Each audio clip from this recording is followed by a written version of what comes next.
April 1995, the Oklahoma City bombing, the single biggest domestic terrorist attack in U.S. history. The perpetrator, Timothy McVeigh, cites his motive as revenge for the actions of U.S. authorities at Waco, Texas, where 76 men, women, and children die in a blazing fire. Were cult members led to their deaths by charismatic leader David Koresh, or killed by out-of-control federal agents? To this day, events at Waco weigh heavily on America's consciousness. Now a former FBI agent will unravel what really went on at Waco.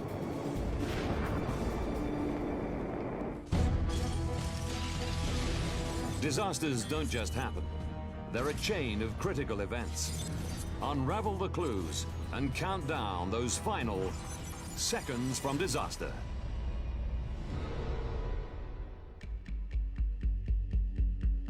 The United States. Waco, Texas. April the 19th, 1993, 12:15 p.m. FBI agents surround a blazing compound belonging to a religious sect known as the Branch Davidians. Clive Doyle is trapped inside. I'm praying, God, you better do something quick. But Clive is more frightened of the FBI than the raging fire. I can remember looking out saying, if we jump out, do you think they'll shoot us? He's stuck in the Branch Davidians' chapel. Christ reveals himself. Clive has been a follower of charismatic leader David Koresh for 10 years.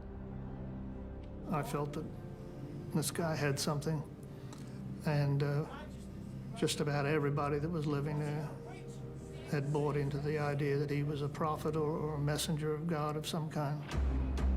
The federal authorities think otherwise. 7 weeks previously, on February the 28th, 1993, the Bureau of Alcohol, Tobacco and Firearms, the ATF, raid the compound to arrest David Koresh. They suspect him of illegally converting semi-automatic firearms into fully automatic weapons. A local news cameraman captures the moment agents storm the Davidian compound.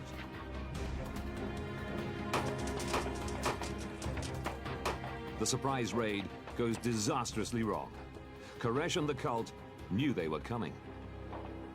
They're shooting at us in Mount Carmel. Mount Carmel? Yeah, tell them there are children and women in here and to call it off. In a deadly firefight, 4 members of the ATF and 6 cult members are killed. Koresh is shot in the attack. But he refuses to give himself up. With ATF agents dead, federal law dictates the FBI must take command of the situation. Their lead negotiator is Byron Sage. I actually first heard about the incident as I was getting ready to go to church with the family.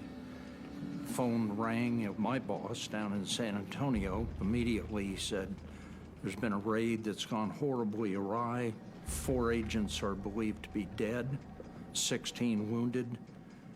Get to Waco as soon as you can and assist with the negotiations. This is Byron Sage from the FBI again. Can I talk to David?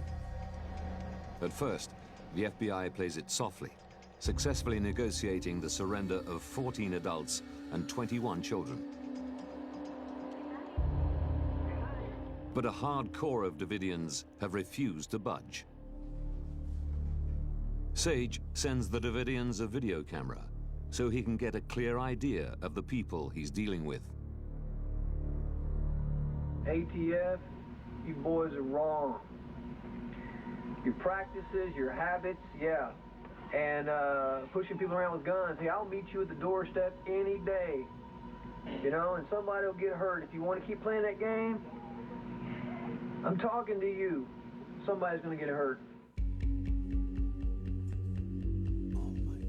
The FBI's priority is to get the children out. We were pressing David to send those kids out, and he finally said, hey, you don't understand. The rest of these children are my children. They're not coming out. The stalemate has developed into one of the longest sieges in U.S. law enforcement history. And Koresh isn't cooperating with negotiators. David said, you don't understand. I don't answer to you. I answer to a higher power. And he said, and my God told me to wait. FBI commanders are frustrated with the slow progress and increase pressure on the Davidians. They cut power to the compound and deprive the community of heat, light, and water. They're doing what they called sleep deprivation. They would have telephones ringing, trumpets playing, reveille, strafing runs from airplanes, all kinds of stuff like that. But these tactics are not working. And the standoff is about to enter its 50th day. We've negotiated with these people for n number of days. We've tried everything else. Now the FBI have a new plan. April the 19th, 5:59 a.m. Byron Sage phones the compound and speaks to David Koresh's right-hand man, Steve Schneider. I said, Steve, we're prepared to introduce tear gas into the building. We are not entering the building. Man,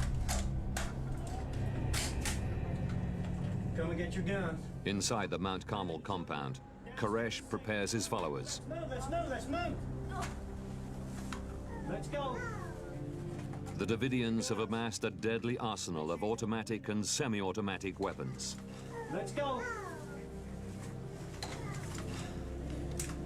Keep moving, people. 6 a.m. The compound is surrounded. 2 modified tanks approach the building. They're carrying canisters of CS gas, a type of tear gas. Byron Sage crouches at an FBI position almost 300 meters from the compound. It's as close as he dares to get.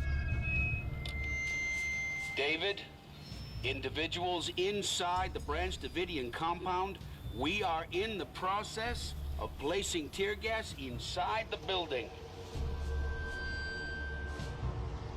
There is no response from inside. Hostage rescue team member Jim McGee is one of the agents preparing to move in. We're going to try to make that environment so uncomfortable in there that they have to surrender and come out. 6:05 a.m.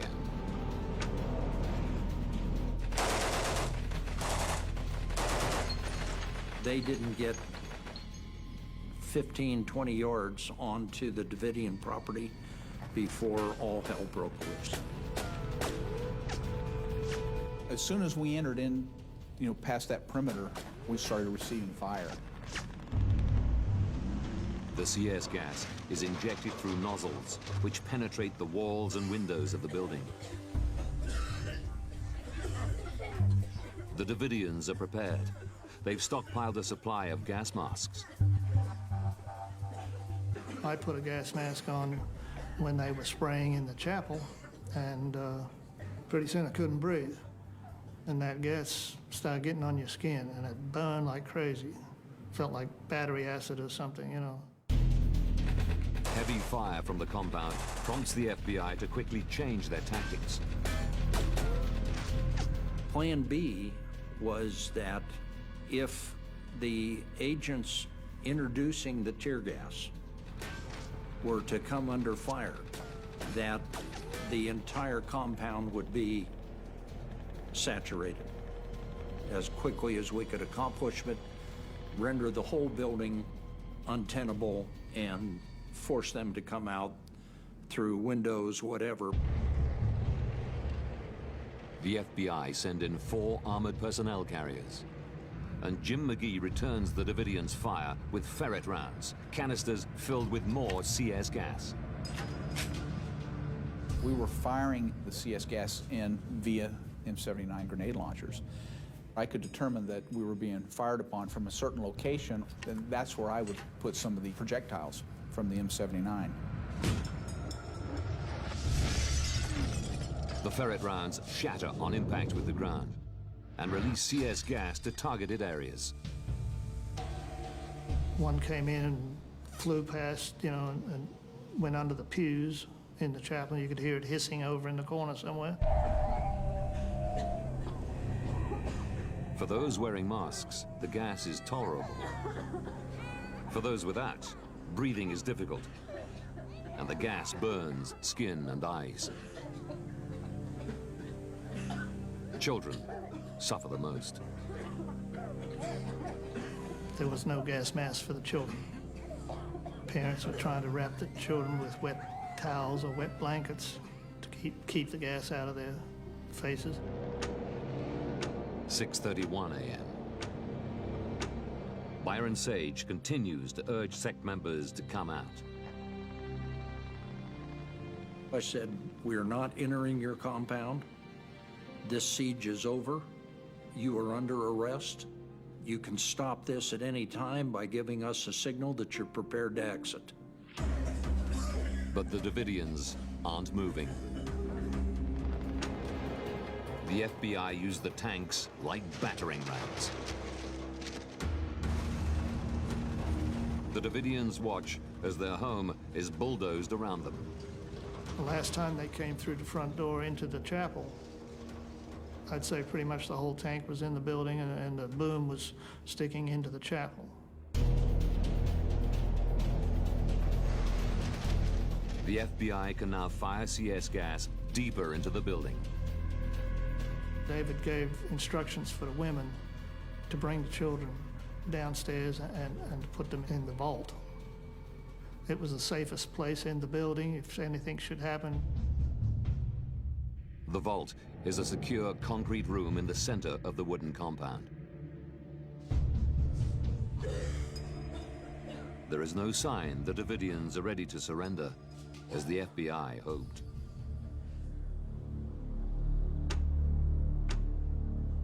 Then the FBI spot flames in the compound.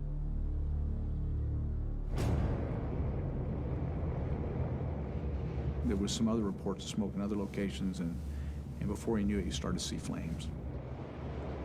It's windy. It's a very windy day. There are probably gusts up to 20 miles an hour blowing across, the Texas plain there. And this is a tinderbox, this place. A whole community, including 28 children, are now trapped in an inferno. Their lives are at stake unless they evacuate the compound and surrender to the FBI.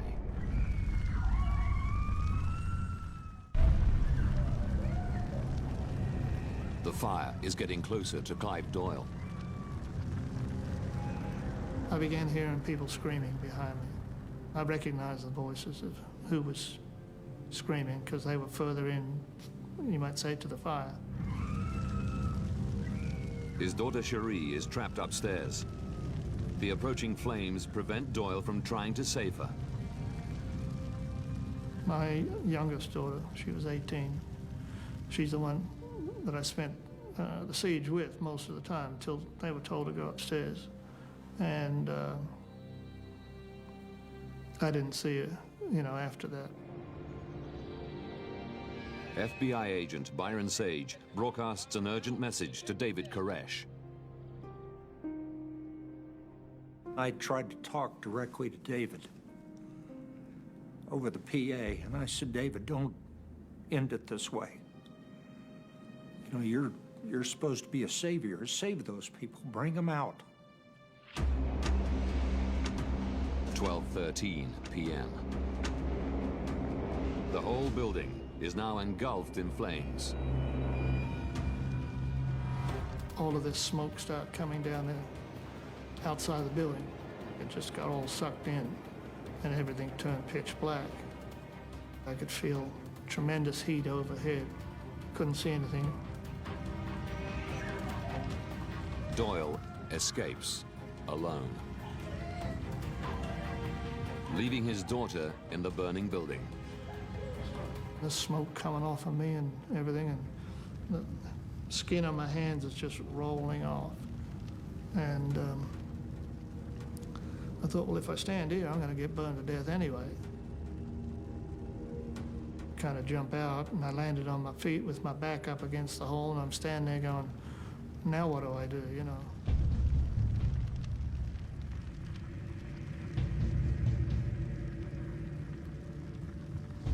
Doyle has no idea what's happened to his daughter. He's immediately stopped by an FBI officer. He's pointing the gun at me, and he's cussing me out and telling me if I make a false move, you're going to blow my head off and all that stuff. So I get over to him, and he's screaming at me, where are the kids? Where are the kids? They were questioned, you know, relentlessly. Where are the children? Where are the kids? And none would respond. I said, I haven't seen any kids for a couple of days. And of course, he wasn't too happy about that, and he's screaming, you're going to remember this for the rest of your life. There is still no sign of the 28 children thought to be inside. Moments later, a woman jumps from a second-floor window in what seems like a desperate bid to escape. Then she gets up and runs back into the building. Hostage rescue team agent Jim McGee makes a daring attempt to save her life.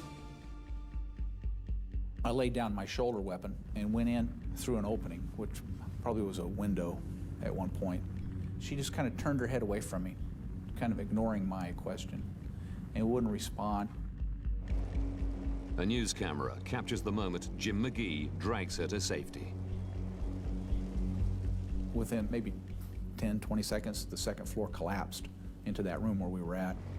There were literally only seconds, just seconds, before the place was completely consumed.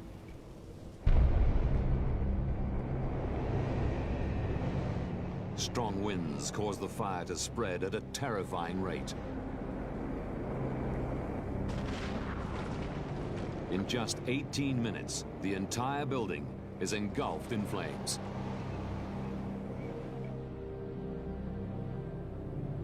More than 70 people, including 2 pregnant women and 28 children, perish.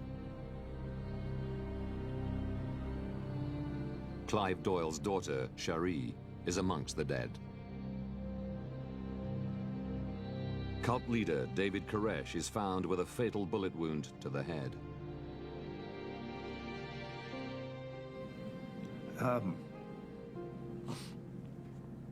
This thing ended in a fashion that nobody wanted. 9 people came out that last day. Not one child came out. The siege has gripped America. At its catastrophic end is headline news around the world. President Bill Clinton backed the FBI today over the Waco disaster.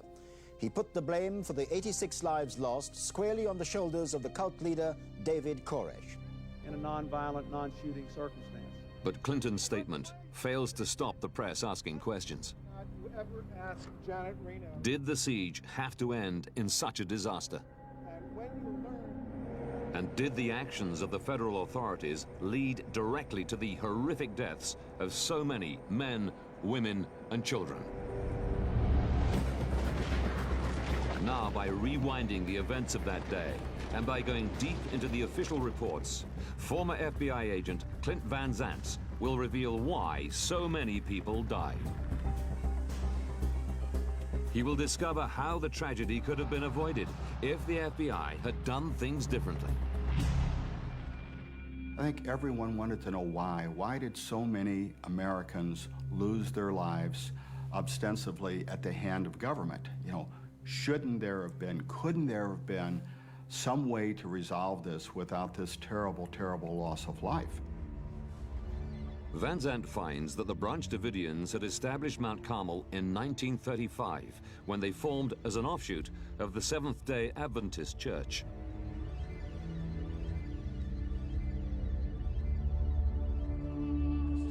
High school dropout David Koresh joined the group in 1981 and became their leader 6 years later.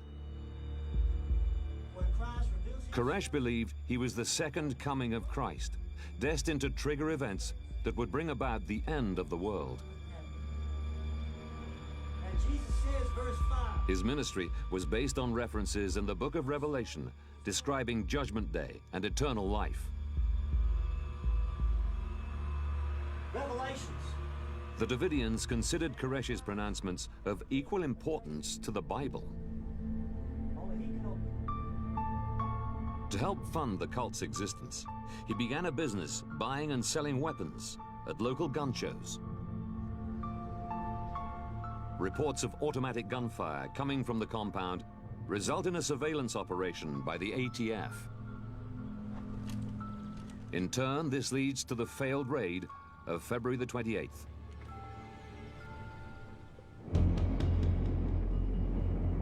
But with so many people killed during the fire, Clint Van Zandt's priority is to establish exactly how it started. In 1993, the official government investigation interviews numerous witnesses. It concludes that Branch Davidians started the fire. Something surviving Davidians strenuously deny. We're hearing total fabrications of what was happening. A wave of cynicism comes over you. We're not getting a fair shake here. We're being misrepresented. We can't trust these people. And worryingly for the authorities, 6 years after the siege, most Americans agree. In 1999, a Time magazine poll finds that 61% of the American public believe the government started the fire and then covered up their involvement. Detailed analysis of video footage reveals 3 main fires began almost simultaneously. In the cafeteria, the southeast corner, and the chapel.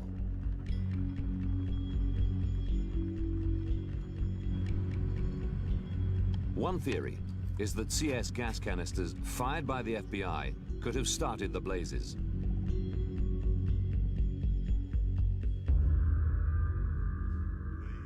The FBI deny the accusation, claiming they only used non-flammable canisters.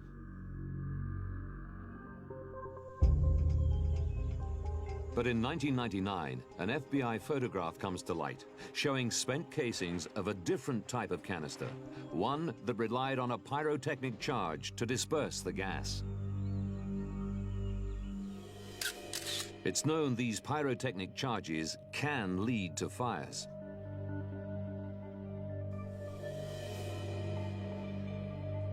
Clint Van Zandt investigates when and where pyrotechnic CS rounds were fired to determine whether they caused the flames. We fired 3 rounds. They had a pyrotechnic capability. He finds records confirming that hostage rescue team operatives did fire 3 pyrotechnic CS gas rounds. But they fired them at a concrete construction pit over 20 meters from the main compound. And Van Zandt discovers conclusive evidence that the rounds did not cause the fire. Independent investigation has shown that the pyrotechnic rounds were fired 3 to 4 hours prior to the fire at Waco. All of this investigation shows that the pyrotechnic rounds had nothing to do with the fire at Waco. The FBI's U-turn over the use of pyrotechnic canisters casts a shadow over the whole FBI operation. These are the conspiratorial theories that have all been built on the idea, well, if the FBI didn't tell the truth about pyrotechnic rounds, what else didn't they tell the truth about? Even if the FBI didn't start the fires with pyrotechnic rounds, the Davidians think they could have started the fires unintentionally.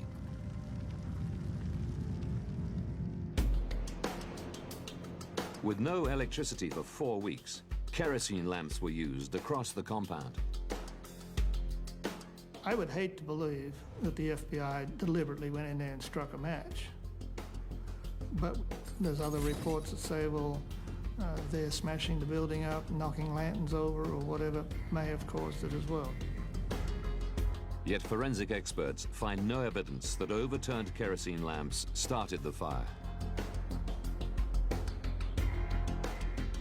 But they do uncover startling evidence suggesting the fire was started by the Davidians themselves.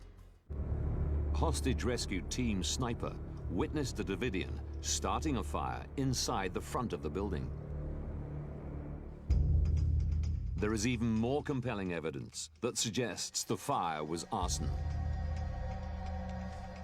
The decision was made to try to get a bug, so to speak, within the Branch Davidian compound so we could understand what was going on there. Technical agents were able to take a cardboard box, insert a device, and then provide that to the tactical team to fill with little cartons of milk, put up near the front door of the Davidian compound in hopes that they would pick up the box. On the day of the fire, the bug recorded faint sounds coming from inside the compound. When Van Zandt plays back the material, he discovers a vital clue to the origin of the fire. At the very end, that listening device pick up terms such as, should we start the fire? David said start the fire. Words to that effect. David said we have to get the fuel on. It's already poured. So we override it first when they come in with the tank, right? Clint Van Zandt finds the combination of evidence conclusive. I think that the listening device is one piece of evidence. You couple that with eyewitness testimony, with photographic evidence, with independent investigation. My belief is the Branch Davidians started the fire, the FBI watched it burn.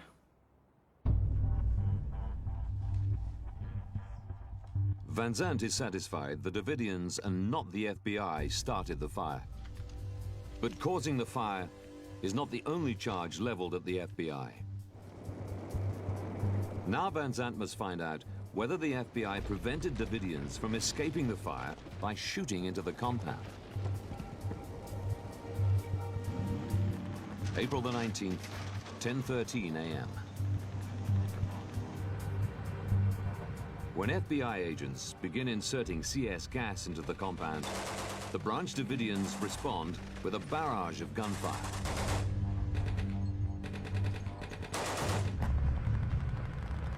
In contrast to the initial raid on February the 28th, when ATF agents shot at the Davidian compound, the FBI deny firing a single shot at the Davidians.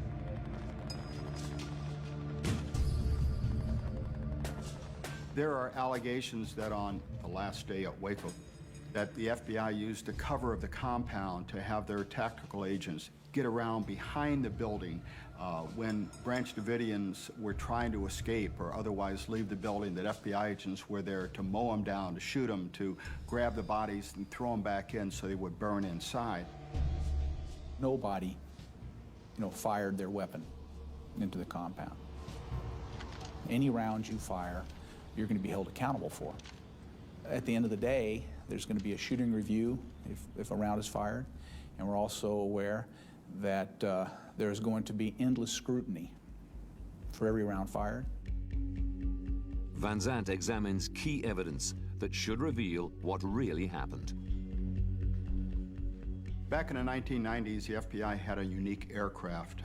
It was known as Night Stalker. By and large, this was a surveillance aircraft. By use of its forward-looking infrared capability, they were able to focus down on the compound itself to see what was going on. In 1999, an expert in infrared camera technology examined Night Stalker footage from the last day of the siege. He concluded the footage showed 15 muzzle flashes coming from FBI positions, apparently proving that the FBI had shot at the Davidians. But Van Zandt also examines a report that reaches a very different conclusion. In March 2000, independent researchers staged a test at Fort Hood, Texas, just a few miles from Waco. Marksmen firing weapons were filmed by the Night Stalker plane. The muzzle flashes on this test footage looked quite different from those filmed on the last day of the siege. Researchers conclude that flashes on footage from the siege were caused by reflective materials on the ground. There was a very distinct difference between the picture you'd get of a weapon being fired and a picture you'd be getting of bottle caps or pieces of glass reflecting the sun as the aircraft flew overhead. Conclusion, the FBI did not fire their weapons, and there is no photographic evidence to suggest otherwise. Although Van Zandt doesn't find any evidence to suggest the FBI shot at the Davidians, he suspects FBI strategy and a split in the FBI ranks was at least partly to blame for the tragic outcome at Mount Carmel.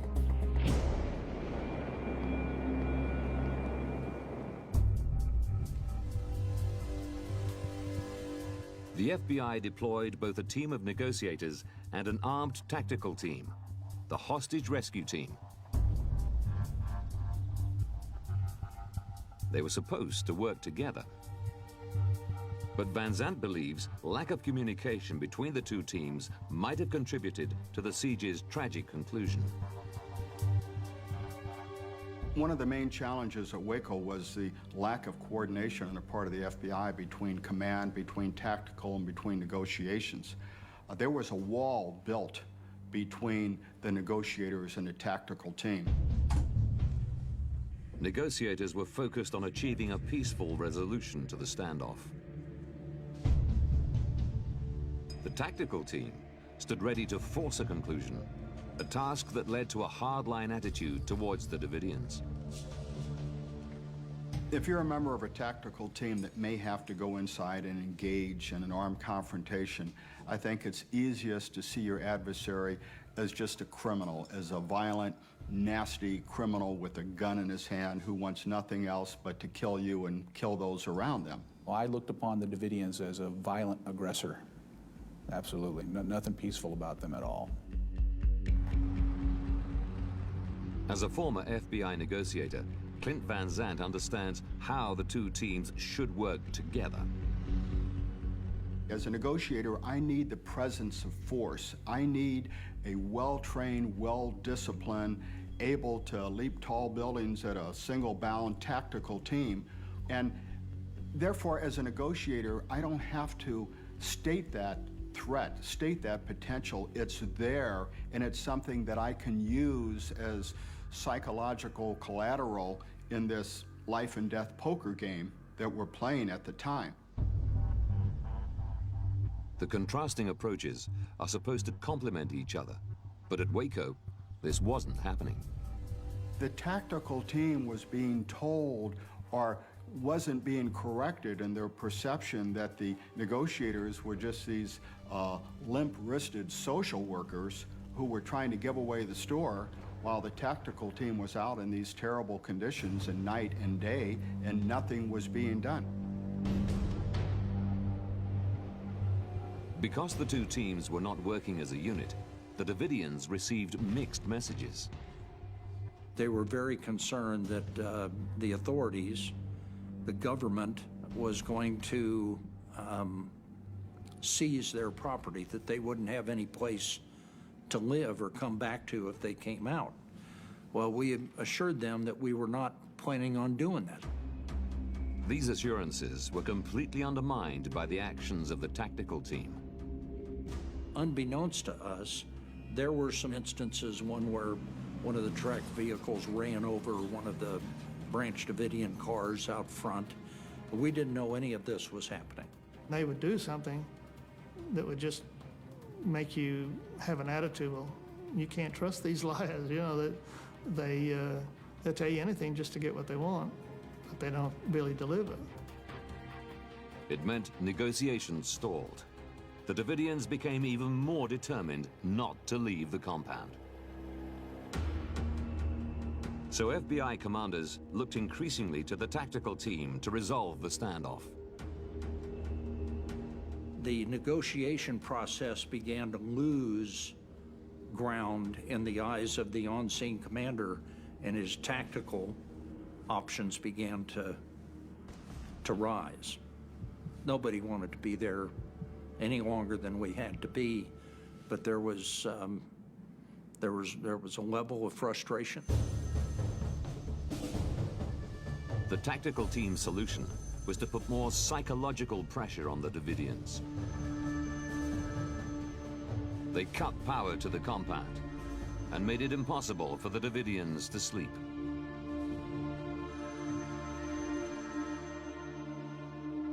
The tougher tactics still failed to end the siege, and the FBI needed a new plan.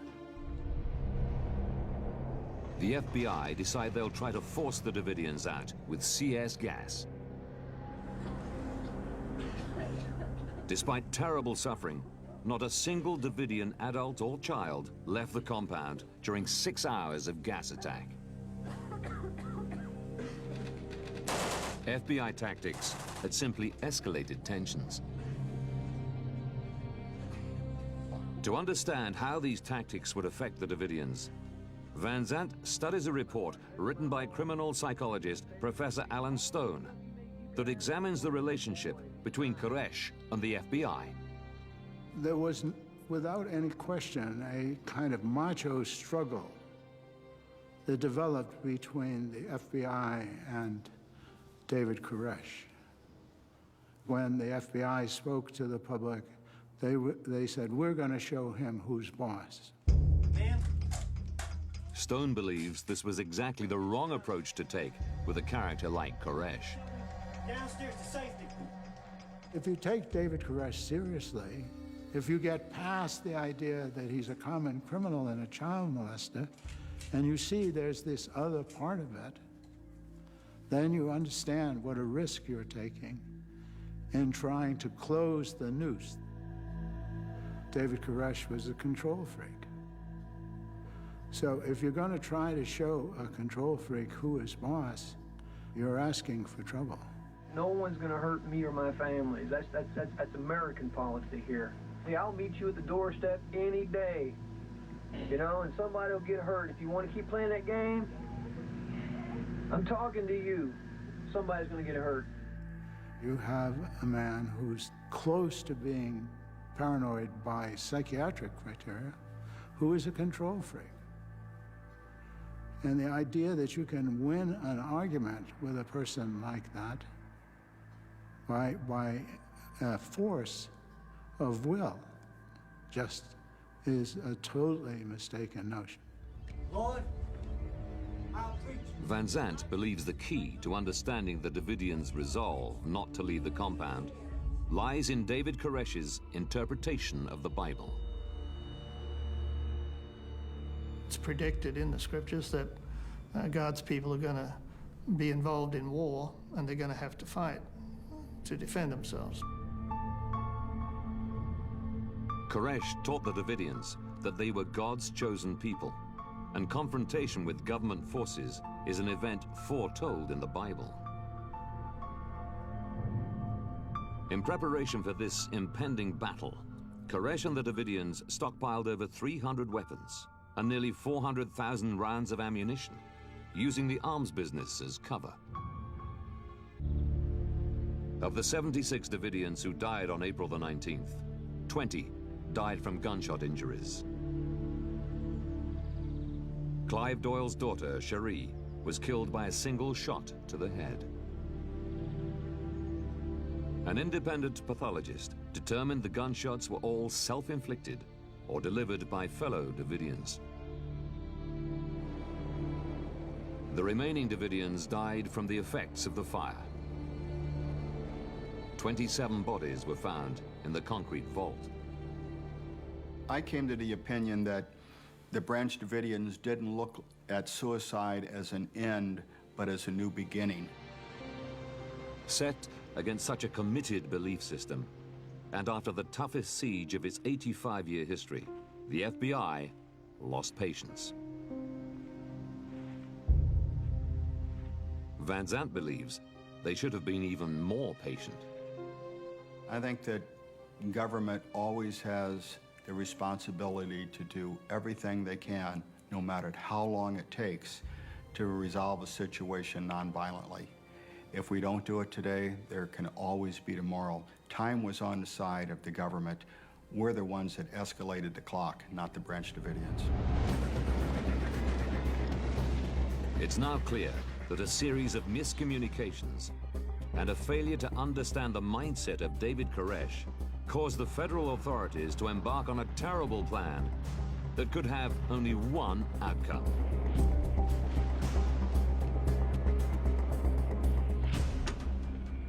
"51 days to disaster. The Davidians are tipped off about an imminent raid on their compound by a news reporter asking directions. ATF commanders looking for illegal automatic weapons go ahead with the raid, knowing they have lost the vital element of surprise.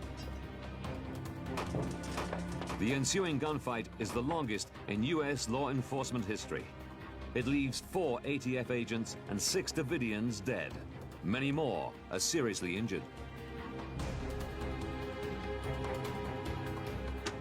39 days to disaster. Most sieges last around 6 to 8 hours. After 9 days, the FBI tactical team is frustrated. They're trained to rescue hostages, not sit around for weeks on end. To force an end to the siege, they use psychological warfare tactics. This approach fails and only serves to anger cult members. 24 hours to disaster. A new FBI plan to end the siege is approved by President Clinton. 6 hours to disaster. The FBI begin to inject tear gas, even though little is known about its effect on children, and it has never been used in a building as big as the Davidian compound.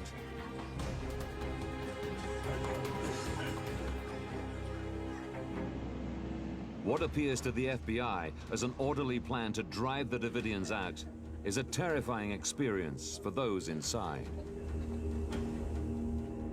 12:07 p.m. Disaster. The Davidians start 3 fires almost simultaneously. Fueled by strong winds, the entire complex is quickly engulfed in flames. 3.5 hours later, just 9 adult Davidians have escaped the inferno. The complex is burnt to the ground. 28 children have lost their lives.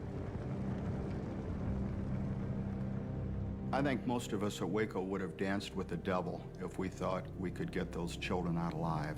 The adults got themselves in a situation. They make a conscious decision to stay in that compound, but the children had no choice. The last element of control that every human being has is the ability to kill themselves. That's the only way they can control the horror of their mental experience. If you push a control freak, finally they will commit suicide. Even though I'm 100% convinced that the Branch Davidians started the fire at Waco, I also know that the federal government, ATF, FBI, that we poured some of the emotional fuel on that fire that allowed it to burn so brightly and take so many lives.